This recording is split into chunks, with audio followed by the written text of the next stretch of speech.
poor. No, I'm just kidding. I'll have the editor edit that out. I just want to talk today about where I'm going to take this channel. And to do that, we need to first talk about the virtue of curiosity. What is a curiosity? What does it mean? What does it mean? It's chaos. It means to admit that you have some type of intellectual deficit in some area and you're willing to learn or at minimum compromise in some facet with that topic. So this is why I love counseling. Counseling is essentially the privilege to go on a humility venture, to be humble, because you can never, ever, like Carl Jung said, you can never know the client fully. So you're always the, let's say, you're always secondary to their expertise. Let's say it that way. So to talk about curiosity more, Jesus, right? He sat with teachers at 12 years old. He was asking questions. He was extremely curious. That's his value. He asked questions.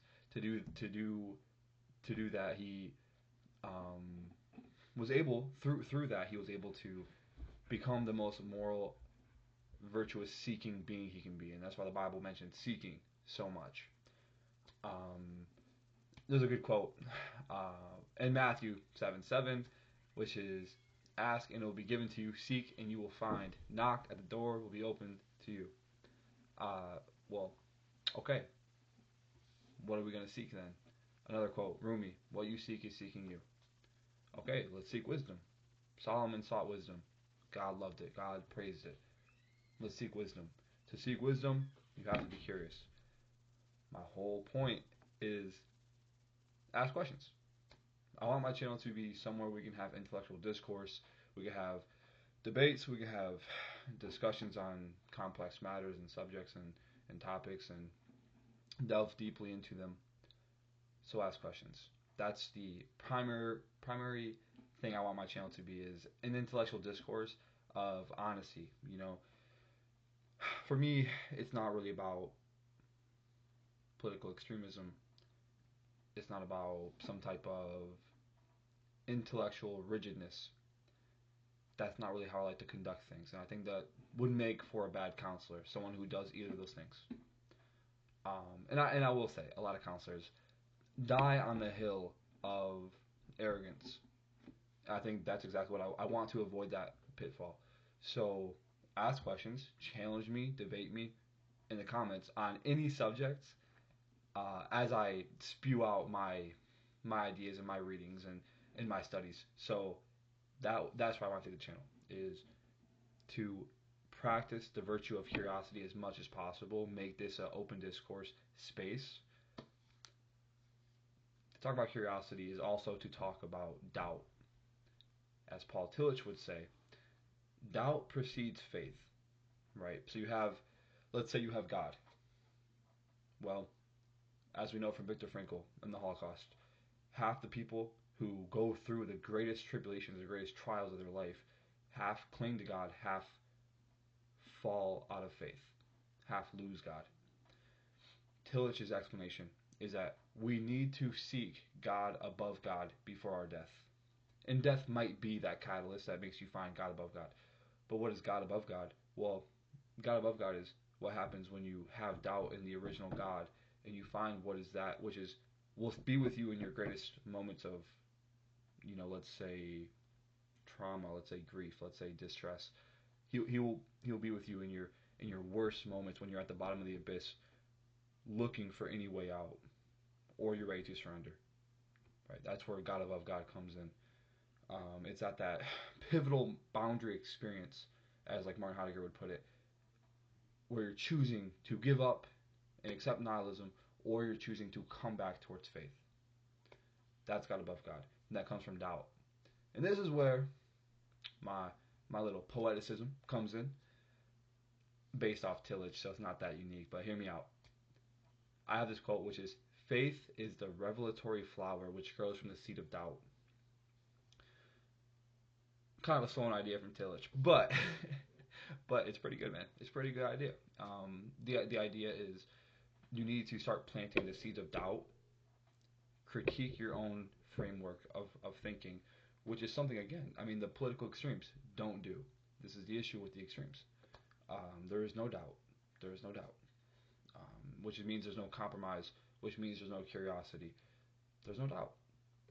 Now let's take that, for example, and let's contrast it with how I think things should be conducted with doubt. All of my writings, right? Here's Happiness is a good example. It's a critique of my own framework, right? Let's say I have this idea when I was younger, 21, 22, of love is the ultimate pathway towards transcendence. God is mythopoetic, he's symbolic. Therefore, what we're seeking is some type of eternal love from human to human, or human towards the general, right? So then I asked a question. So that's a great framework to have, brother. What happens when that love stripped away, right? It's a simple question. I'm not saying it's, you know, the ultimate analysis of my viewpoint. But what I'm saying is I look at the story of critique of my viewpoint. And I do this with short stories as well that I'm writing right now. It's really like, okay, a lot of critique on counseling, a lot of critique of, you know, the medical model in our field, critique of our goals, our very epistemology, the basis of our understanding of how we know what we know in counseling, critiques of that. I think that's how it should be done. I think you should ultimately critique your own viewpoint, give doubt to your own viewpoint. No, I'm not saying be a pure skeptic, be purely lost in the land of theory and ideas, and don't have any stakes and beliefs and a ground in reality. Um, I'm not saying be spineless and be in the vestibules of hell from Dante's Inferno, which means you took no side because you're so focused on curiosity and you're so doubtful that you can never really take a stand against, you know, let's say evil, by use that loosely. Well, that's also an issue. So what I'm seeking is isn't the virtue of, you know, be purely doubtful, be purely curious, have your beliefs, have your thoughts, challenge mine though, and let me challenge yours. Let me open you up to new potential ways, new potential perspectives of seeing the world, seeing science, seeing psychology, seeing counseling, seeing spirituality, seeing religion, seeing transcendence, seeing awe, seeing wisdom, seeing virtue. Right? Let's have these discourse, which is the ultimate breeding ground for finding what you're seeking, which is wisdom, right? Which is transcendence, which is living a virtuous life, which is finding the meaning for life, right? Like in this work we're doing together, which can be hopefully very dialectical, hopefully we find the soul. That's the whole pursuit of my counseling work is we're looking in the therapy room, we're looking for the soul, right? I take it very serious. I take it with a lot of reverence. The work I do, I'm very honored and blessed to do it. And I look at my clients as an opportunity for equal growth. And this is a callback to what I said earlier. Counseling is this ultimate privilege to be humble in the room, right? I look to my clients as, let's say, carriers of a profound message of what it means to be human. And that's why for each of them, I don't say, let's say, for example, we're dealing with death anxiety, which is something that's very uncontrollable. I don't say, well, from my understanding, from what I've read from Yalom, from Seneca, from, you know, Japanese proverbs, what I've read, this should apply to you and this should be how it is. It's more like, no, tell me your experience. Let me try to learn how that relates to things I've read and see if anything clicks. And then I could search through that complex interweb of connections to find the proper let's say wisdom that applies to their situation. Well, now we have a thread, right? I'm saying all this to say, I think when you interact with people, when you interact with the world, it's best to look at it through a sense of childlike wonder, of reverence, of awe, and along with that is the complex subject matter that, you know, children assign much more reality to fantasy than do adults. They have much more like childlike wonder, and childlike wonder might be nothing more than, um, let's say,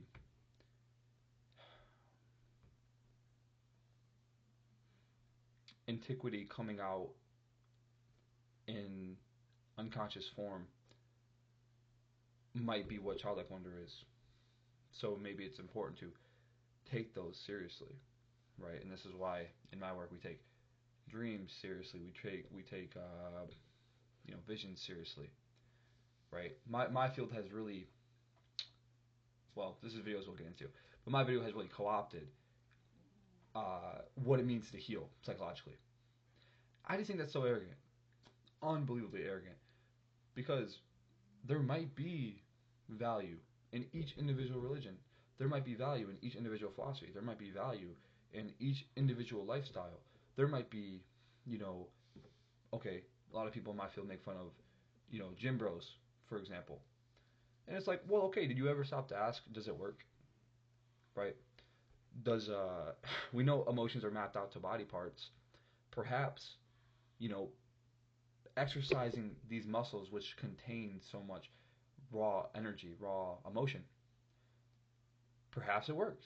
If it's such a widespread phenomenon and you see people consistently push and advocate for others to do it because they believe in its efficacy so strongly, well, okay, let's take that seriously. Let's take that with reverence. Let's take that with humility. Let's say this is a potential pathway forward for healing, right? The arrogant thing is, no, that's not a pathway to healing. We have to look at your distortions. We have to argue with them. We have to change them to what I think would be a better alternative. And really, it's just lazy. Really, it's just arrogance. It's like every time I have a client come in and they ask for my advice, I always say, like, hey, why on earth would you assume I know more than you? I don't say it that way because that would be a bad way to talk to clients. But in essence, what I'm saying is like, man, I can't give you advice for the simple reason that I might know less than you on your life. I might know less than you on this subject. I have no room to give you that advice, right? Even after proper analysis, even after being with a client for 8 months, right? It's like, man, don't take my word as gospel, right? If you want wisdom and advice, we can look at certain literature and I can present that to you.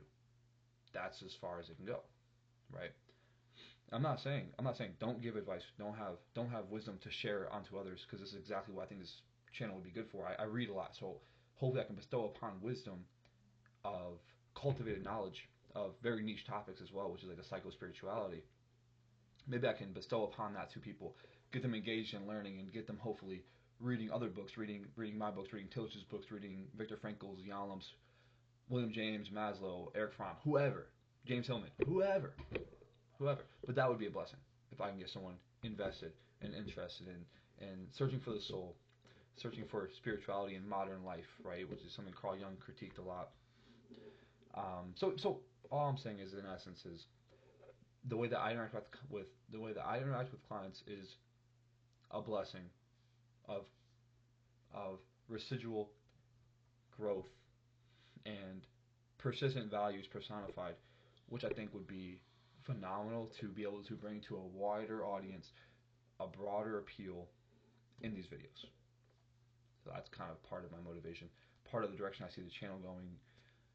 Discoursing anything. Let's have discourse on politics, right? Like, I am not nearly as political as I was. I'll admit it. But hey, say one of you guys have a question about politics. Well, let's try to find an answer. Let's discuss it together. Let's have you, you know, bring in your discussions, bring in your points, and I will argue the opposite, right? That's something that we could do to start looking for the wisdom. But one important thing I probably will make videos on is putting politics in its proper place in society. I think that would be something that we could explore. Right now okay, this could go into multiple videos and multiple subjects. But right now I'll say, like, with the lack of reverence for anything spiritual, we have a worship of people. We have a lot of idols, right? This is something that is personified in a ladder circle of hell and Dante's Inferno that we ought to keep in mind. So at this point in the video, let me share some ideas for videos I have, kind of get some ideas out there, get some feedback, get some more ideas if you guys have some. I'm just gonna rant. My first video idea is ask a therapist. That's why I've been advocating about this whole time, because I think that's the most pivotal idea, which is we're gonna cultivate doubt. Because, okay, let me put it this way. I'm an existential therapist. My idea is I'm gonna hold up this most brutally honest mirror possible to you and to your life, right? I'm gonna hold up the truth, and as Friedrich Nietzsche says, if the truth is gonna kill them, let them die, right? That sounds a little harsh, because in counseling we have safeguards. I'm not gonna let people, fall too far. Hopefully it never happens. It hasn't yet. That's not what I'm advocating for. What I'm advocating for is brutal honesty, because I think that is the pathway to growth. I can sprinkle in these soft truths, so I can put these things super nicely. Uh, but man, who wants to do that? Who wants to, be sugarcoated their whole life and coddled, right, to the ultimate moral failure of the person who could teach, right? It's like, let me take it easy on you. Let me be nice to you, rather than do what I can to bestow upon you a challenge, bestow upon you the opportunity to reflect and to look at yourself very self-critically. So that's my argument for ask a therapist. I think that would be phenomenal. Is we'll challenge each other. We'll try to look at ourselves very critically and very brutally, with brutal honesty. I think that would be a worthwhile venture. That would lead to a lot of interesting videos as well. So, my other next idea was case conceptualizing characters. Perfect example is Anakin Skywalker. Come on, that's the man. That's the man right there. Very complex. He's all about, chaos. He's hell. He's the Jesus archetype inverted to a tragedy, and that goes much deeper in a variety of ways. And I think what would be especially interesting is doing a case conceptualization of him as a character in the exact way that I would do it for a client, so that you guys can see the depth at which we look at clients and analyze their issues from a variety of perspectives too. And this is why part of my critique of my field is we need to read more, because when I do a case conceptualization for a client, I could say this issue doesn't really look like it matches some type of commonly spoke of phenomenon in Adlerian therapy. Let's just say, random example. Okay, but I can go to reality therapy and start pulling some things that seem to click well for this client's case, right? I can go to reality therapy. I can go to ACT, which is acceptance commitment therapy. I can go to IFS. I have a baseline understanding of each therapy more than many people in my field, because I've read the foundational books in those theories, in those therapies. So I have some type of understanding of those. But most people just have, this very surface level basic class of theories class, where you get this rundown of these theories. Well, it's like, go to the source, the person who wrote that, figure out what in essence it's saying, have a good understanding, and now when you need to pull from it, you can pull from it, right? And that's part of not being rigid, right? Like, I'm not rigid in purely existential, purely Carl Jungian theory, right? I like to be able to have things in my back pocket if I need them or if they seem helpful. And and one way they seem helpful is this thing I've been wrestling with recently is symptomatology, right? And it's complex, because James Hillman, in Revisioning Psychology, I think, he's been really challenging my thoughts on it, because for so long, I've been so against the medical model that CBT draws heavily from, psychiatry draws heavy from. I think it completely lacks the soul dimension. I think that causes a variety and a myriad of problems. Um, then you go to Adlerian therapy. Adlerian therapy views symptoms as goal oriented. Okay, perfect. So let's say, we use like a spitting in the soup technique, right? Which means like you challenge the goal underlying the symptom. The symptom would be the cover up. So let's say you have depression. Well, it's like talking to the client, you're like, it's kind of convenient you didn't have to go confront that social situation, which would have came with it a surplus of anxiety. You know, um, seems like it came in handy. That's kind of spitting in the soup. Is like seems like that symptom served some type of positive purpose in your life, some type of benefit. Okay, well that's that perspective. You go to reality therapy with William Glasser. I mean, he's just a very brutally honest and stubborn man. It's like he ignores symptoms. He thinks they're fully a choice. Okay, well, what does that do? That gives clients the opportunity to be able to have some type of autonomy and responsibility over their own life. So pretend he's wrong. Pretend he's wrong. Perhaps he is wrong. I have this idea where you know uh, people focus mostly on situational forces because they don't have control over dispositional forces. Like they have control over themselves in the current moment and the environment. They don't have control over their genes, the way they're raised, all these things. So I'm like, the focus tends to be on what's immediately manageable. My therapy is based on the opposite, based on what we can't control, right? It's existential. It's like when you hit a wall, where's the growth going to come from? And we have to find meaning from this, right? But yeah, so I think that's a good explanation of that. And then again, going back to James Hillman, it's like the belief that he has is like let's have reverence for these symptoms, and that resonates a lot with my existential side, where it's a lot like the the reverence you have is a belief that the psyche that they've formulated deserves the utmost respect and care and caution and humility. So I bring all this up because I'm saying back to this humility. That's one way in which you need to conceptualize with the utmost knowledge because you don't want to fit people into a box which may not work.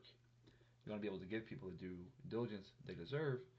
I think so. I think taking this work very seriously is of the utmost importance. Let's move on. I want to do book reviews. I love to read.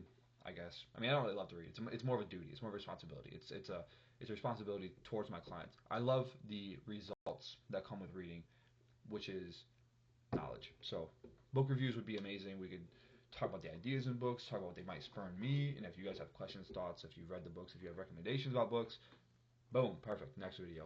All right. Well, societal phenomenon.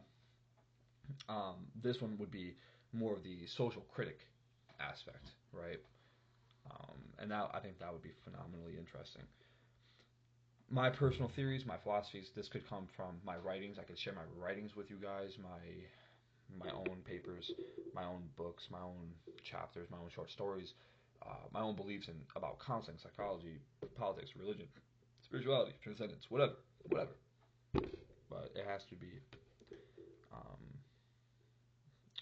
stated beforehand that it's going to be some type of personal opinion rather than purely scientific, which I do want to make sure I add that disclaimer if something is going to be very well researched and articulated in the literature versus something that I think is more theoretical, abstract, and more opinion based, which I think that's an important distinction to make for to not spread some type of narrative that what I say is truth or gospel because it's definitely not.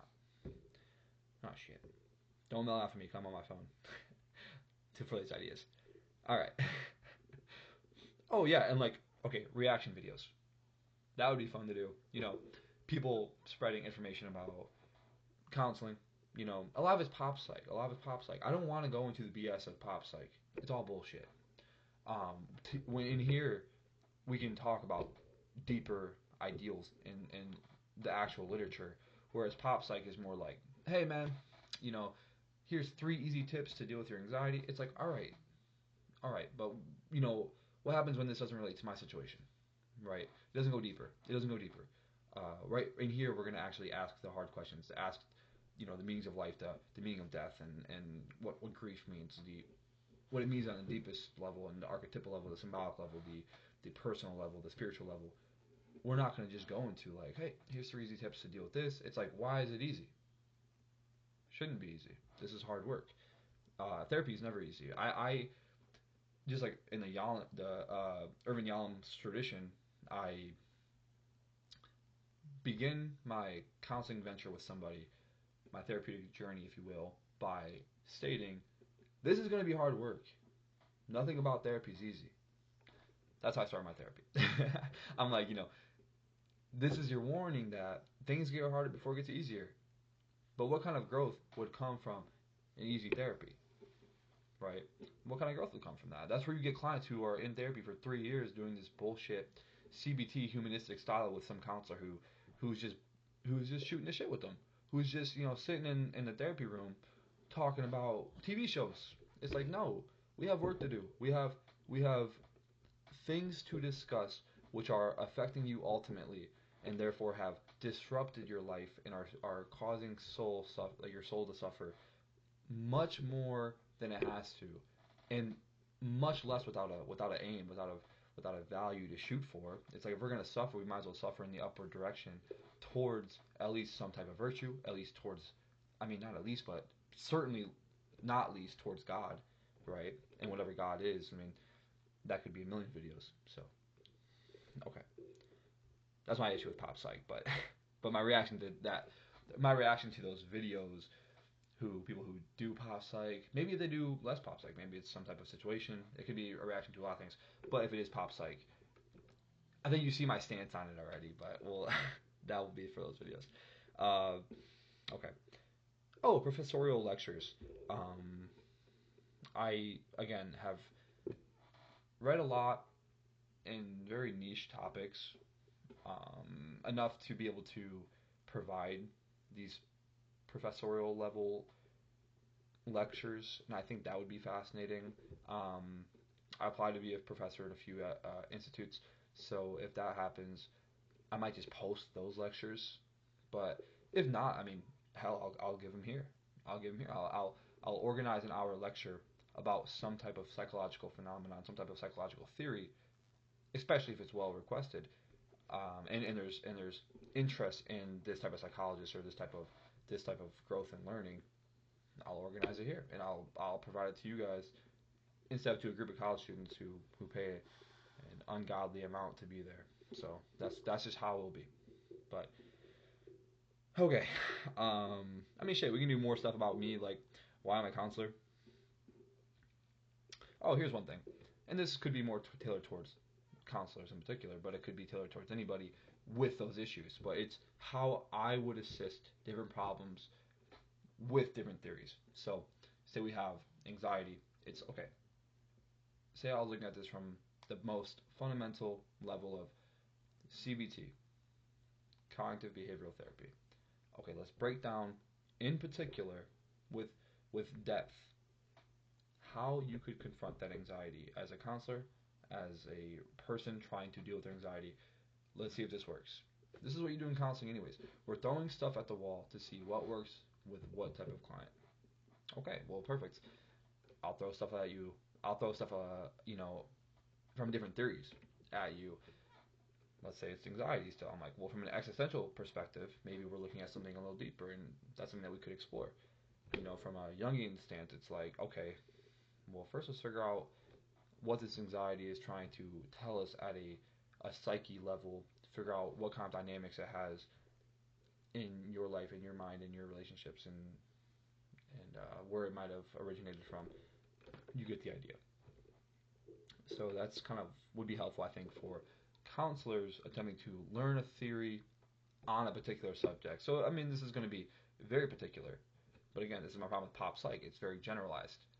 When healing is very particular, so I think it'd be helpful for clients and counselors. Perfect. All right. Um, Man, you guys know like Therapist Reacts, like that YouTube channel, movie reviews kind of thing, where it's like, okay, we're gonna talk about this one character, talk about how he is. I would like to do that as well. I mean, I think that would be kind of interesting. God, there's so many subjects. I think I'm gonna end it there, but there's subjects like the power of myth. Okay, well, that goes very deep. The power of spirituality in life. I mean, we could talk about each individual thinker who has advanced the field of psychospirituality. We could talk about that. We could talk about mythopoeticism. We could talk about it in chronological order. if that seems like it'd be helpful. We could do lecture style videos on that. What I'm saying is we have the ability to discourse about whatever we want to talk about, go in whatever direction we want to go about, learn about whatever we want to learn about, and that's one thing I want to say too. Ask questions about anything. And I want to be very actively involved with the comments, with the engagement. People who engage with my videos, I want to be very engaged with them because I think they're going to be the people who are very curious. Um, I love curiosity. I think it's the most beautiful virtue to kind of, let's say, like cultivate in the next of kin, cultivate in the next generation. I think it's a beautiful thing. Um, yeah, I mean, shit. My friend Joe, a good example of curiosity. I'll read something that he wrote. Some type of questions that he just will always text me random questions. He's like, "Hey, let me ask you, like, what do you think about this?" This is very interesting. I mean, recently he asked me about what James Tillman was teaching me, but I told him the things I told you guys. Um, he said, if a person's personality changes when they have a major brain injury, then does that mean that the soul and the sort of challenges that it would go through would have been determined early on before it had ever been embodied? And if so, then wouldn't that mean that our biology would determine the sort of problems that a person goes through? Okay, I won't get into my responses, but I mean, wow, just like what a evocative and fun question to just throw out there. Well, okay, throw me a question, even if you think it's rudimentary, even if you think it's a bad question, think you think it's stupid. No, no, no. In my comments, brother, I'll make videos about subjects that you guys think is, the entry level. Okay, let's start at entry level. There's no rush. So no bad questions. Um, I'm interested in learning and engaging. And here's one important aspect as well. If you ask about my specialties, my areas of particular study, which is the more psycho spiritual route, the more existential route, the more Jungian route. Sure, I might have an answer on standby, but say you ask a question about something that I'm much less versed in. Well, okay, I will do my absolute best to structurally, methodically find a scientific answer which must necessarily be with scientific integrity and honesty in mind, admitting I don't know, but admitting that, okay, I'll show you where I found my answers. Here's some literature I found. This seems to be pretty well reputable. This seems to be valid. This seems to be reliable. This might be an answer to your question. This might be one pathway, right? So what I'm saying is, if I don't know, we could find that answer, and we could do it in a scientifically honest way. We could do it in a soul-searching way if you guys think is best. But that comes with engagement. So what I'm saying is I want my whole channel to be about intellectual discourse. Of course, I'll rant about things that I am critical of, which is, like, again, my field, about psychology and its role in replacing religion. I mean, how, existentialism, in my humble opinion, circles back to religion in the first place. That's something that we should explore in a video eventually. Anyways, we'll explore a lot. I think this is a good spot to end the video. Let me know if I just did fucking god awful. No, I'm just kidding. Be nice and shit. But, alright.